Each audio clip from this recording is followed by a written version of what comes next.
everybody, welcome to another episode of It's Mel and Candice Rants, Reviews, and Randomness. I'm Mel Hall, this is Candice. Hello. Today's episode is about etiquette, phone etiquette. It's sort of a new thing to have your phone on you at all times, so etiquette wasn't really covered growing up. If you're in the grocery store and you're checking out, don't be on your phone while that person's checking you out. That's rude. I'm actually a person who will make sure I wrap up before I check out. Even if I'm mid-conversation, I'll tell the person, hey, I'm at Whole Foods, obviously.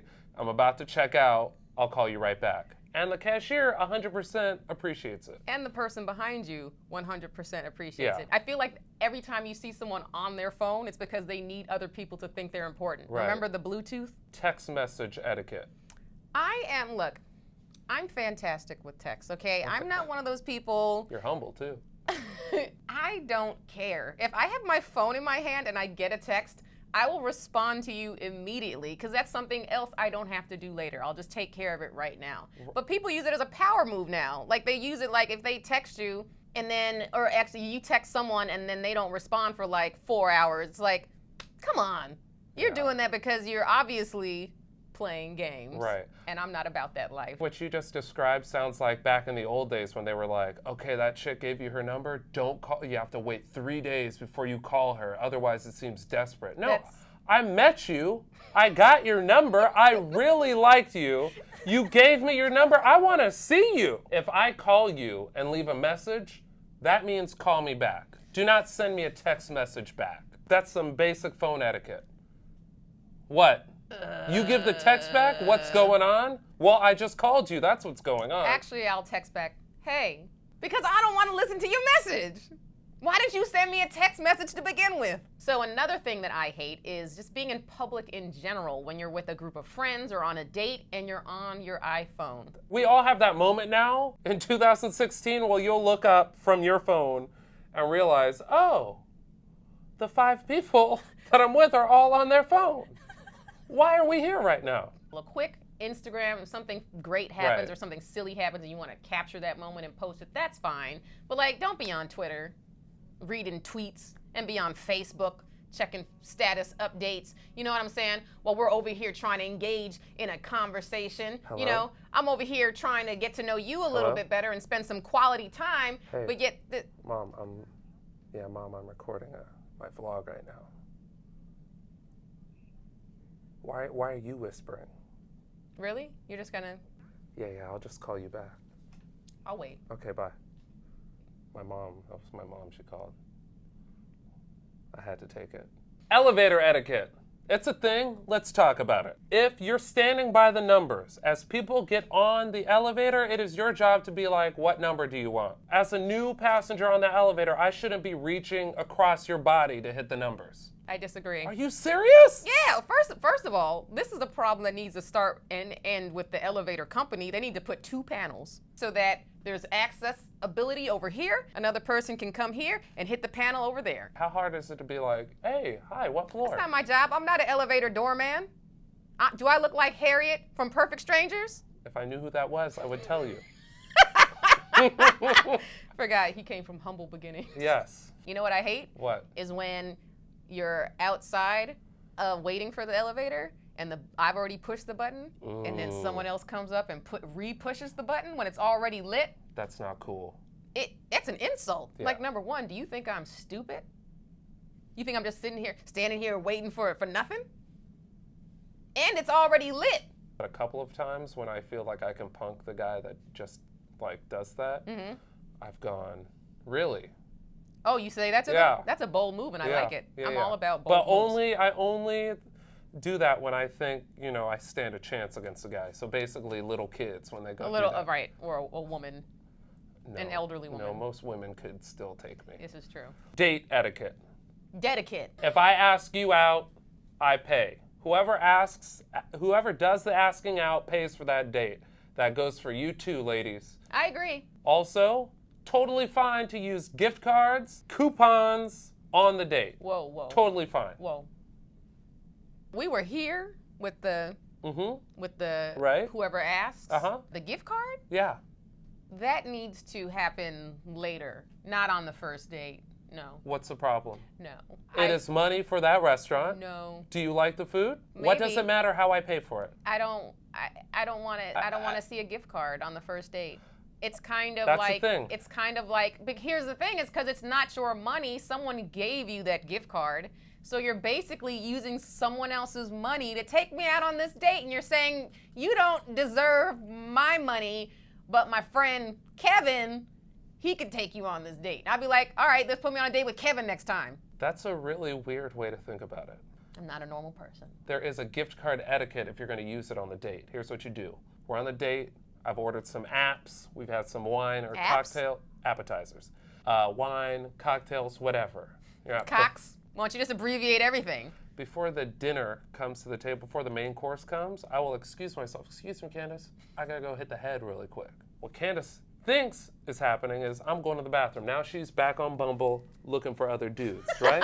Options, because I got options. What I really do is flag down my server and be like, hey, before you bring the check over, just add this gift card from Kevin onto the thing. 9 times out of 10, it's like, awesome. That 1 time out of 10, he's going to come back to the table and say, hey, just so you know, the gift card is reflected at the bottom of that receipt. That's a dick move. That's bad waiter etiquette. You obviously know there's something wrong with using the gift card. Otherwise, you would have been out in the open with it.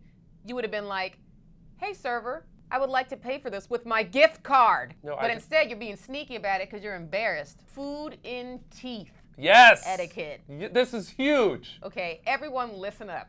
We have all had an experience where we ate some food. Kale salad. Spinach, broccoli, chia seeds. Strawberries. Poppy seeds. Everything bagel.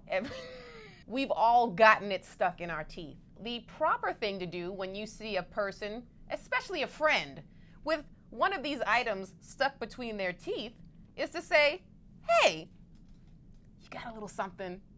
Oh, thank you. Thank you very much. I tell people in public. You mean like a friend if you're with a friend in public? No. Like if I'm at the bank and the teller. A stranger. Yes. Me too. You just have to be discreet. You can mess with your friend. Hey, Gary, were you saving that kale for later? You can be a dick to your friend. But at the bank or anywhere, just be discreet. Like, hey, girl, look, I'm going to try to get your number in a second, but could you get that? I'm very hypersensitive to this, and I'll tell you a quick little story, is because I was with one of my best friends on vacation in Jamaica. We were swimming under like waterfalls. I had just come up from under the water, and we all know what happens sometimes when our faces get wet. You guys, I had a monstrous, snotty booger. Not just like in the corner of my nose, but like it was dangling. How long did your friend wait to tell you? We were having a full-on conversation in the water with this snotty booger for at least 10 minutes.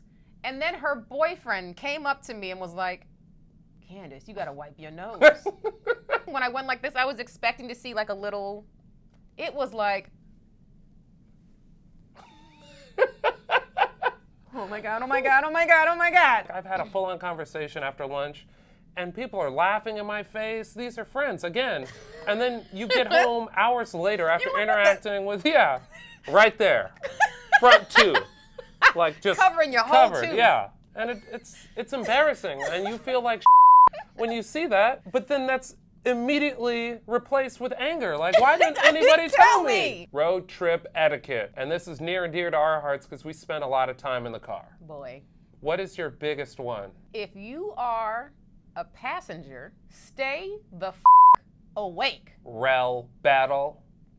I hate that. If you are a passenger in my car, stay awake, especially if you're sitting in the front seat. Yeah. If it's more than 2 people, the people in the back, feel free to fall asleep. You're not involved in this car ride at all. Not even in the car, if you ask me. Yeah. They might as well be in another vehicle. But if you're riding up front, you are there to keep me awake and alert. You're there to help. You're a co-pilot. You're here a co-pilot. to navigate. Yes. If my GPS up and then you need to look at yours, you need to be there on deck, ready to go. I don't need to look over and have you sleeping in my passenger seat. No. Looking all comfortable and drooling. Also, the driver's in charge of the music. Yes, but also if I'm in your car as a passenger, you should know that I have bad etiquette as when it comes to auxiliary cord. I am going to try to force my country music upon you. Also, I was going to say, don't go on a road trip with Mal. What? His music is terrible. If you like Taylor Swift and country music, go for it. Have at it. That's not all I listen to. Every time I've gotten in the car with you, which is like twice now, it's been country music. I like country music. I'm not ashamed to say it. I think we covered all the etiquette in the world that you need to be worried about. Please let us know in the comments if we forgot any. And thank you so much for supporting this vlog, you guys. We've made it to 6. You guys have been sharing on Facebook. We doubled our YouTube subscribers. Big number. We got 13. Lucky 13. We would like to double that by next week. All right, now it's time for Shitting on Myra, our new favorite segment of the vlog. And today's entry is... And the caption is, stand up and face the heat.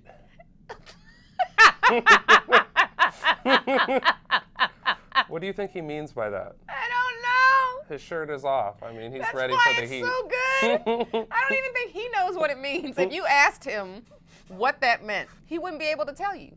Stand up and face the heat? Yeah. It's just another excuse for him to show abs. He's got abs, though. He's got great abs. No one's trying to deny you the abs. He's got the hashtags. Here we go. Hashtag abs, hashtag body, hashtag beast mode, hashtag bodybuilding, hashtag fitness, hashtag fitfam, hashtag fitspo, hashtag fit, hashtag guys, hashtag FBF, hashtag healthy, hashtag goals, hashtag hustle, hashtag fit life, hashtag model, hashtag male model, hashtag fashion, hashtag black model, hashtag men's fashion, hashtag menswear, hashtag my Calvins, what? Hashtag physique, hashtag games, hashtag gym time, hashtag California, hashtag happy, hashtag LA, hashtag actor, hashtag jet. Hashtag create. Create? Yeah. Create what? Create abs.